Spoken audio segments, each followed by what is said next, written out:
içimde hüzün var. Gözümde canlandı anılar.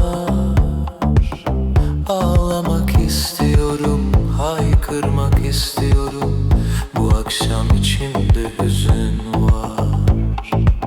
Sensiz geçmiyor bu akşamlar. Gönlümde dinmiyor arzular.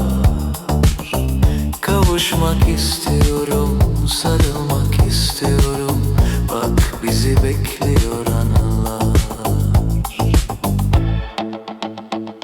Anılar, anılar, şimdi gözümde canlandılar. Anılar, anılar, beni bu akşam ağlattılar.